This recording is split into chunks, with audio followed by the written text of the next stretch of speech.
ابراہیم علیہ السلام نے خدا سے عشق کیا، ایسے ہی ہے. فرشتوں نے بارگاہ ربوبیت میں شکایت کر دی. فرشتوں نے بارگاہ ربوبیت میں عرض کیا باری تعالیٰ تو کہتا ہے ابراہیم میرا خلیل ہے، وہ تو بیٹے سے پیار کر رہا، کبھی ادھر سے چومتا ہے، کبھی ادھر سے چومتا ہے، کبھی ادھر سے پیار. فطرت کی تقاضا ہے، ہر باپ اپنے بیٹے سے پیار کرتا ہے، ہر باپ اپنے بیٹے کو چومتا ہے، وہ فطرت کی تقاضا. لیکن فرشتوں کو موقع مل گیا. فرشتوں نے کیا کہا باری تعالیٰ تو کہتا ہے کہ وہ میرا خلیل ہے، وہ تو بیٹے سے پیار کر رہا اور پیار بھی اتنا کرتا ہے، عشق کرتا. رب نے جواب کیا دیا؟ ابھی آزمایا نہیں، پہلے کی بات. جواب کیا دیا؟ فرمایا فرشتوں میرے سوا اس کے دل میں کوئی ہے ہی نہیں، میرے سوا اس کے دل میں کوئی ہے ہی نہیں. یا اللہ وہ کیسے؟ فرمایا آزما لو، کس سے پیار کرتا ہے آزما لو. حکم آ گیا بیٹے کی قربانی دے. باپ نے چھری اٹھائی بیٹے کی گردن پر رکھ دی.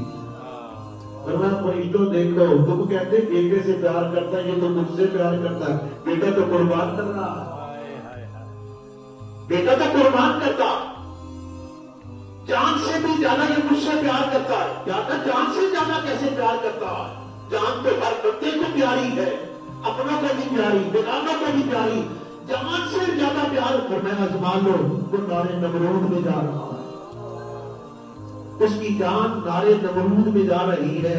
آپ کو پوچھو اس سے تم سے حاجت، تم سے کوئی حاجت لیتا ہے؟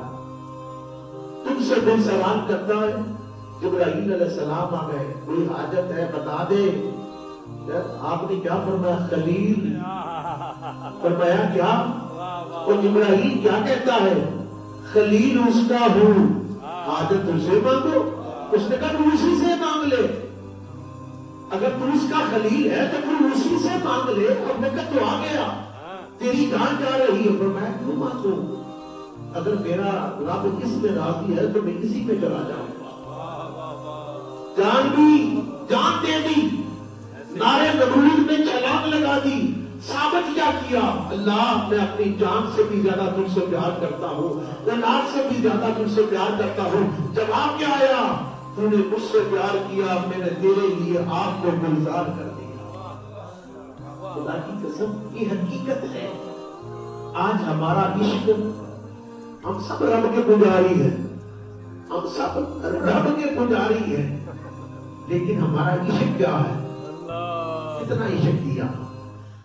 مال ملا ساری رات گنتے رہے، مال سے عشق کیا، خدا کو بھول گئے. چلا کہ تو ایسا ہی ملے گا. آج مسلمانوں رسوا ہو، آج مسلمانوں تم پریشان ہو، آج مسلمانوں تم دکھ سے بھرے ہوئے ہو. ارے جس نے دکھ کاٹنا ہے اس سے تو عشق کیا ہی نہیں. تو نے دنیا سے لالچ کیا، دنیا سے عشق کیا تو پھر تو نے تباہ تو ہونا ہے. یہ دنیا فنا ہے، تو نے اس سے محبت کی، تو بھی فنا ہونے والا ہے. نہ دنیا رہے گی، نہ دنیا سے محبت کرنے والے رہیں گے. تو پھر سن، جب یہ فنا ہونے والی ہے، بقا ہے ہی نہیں، حقیقی ہے ہی نہیں، ایک مجازی ہے، تو پھر حقیقی سے اپنا تعلق جوڑ، اپنا واسطہ جوڑ. جب تک خدا کی خدائی رہے گی تیرا نام بھی دنیا میں چلتا رہے.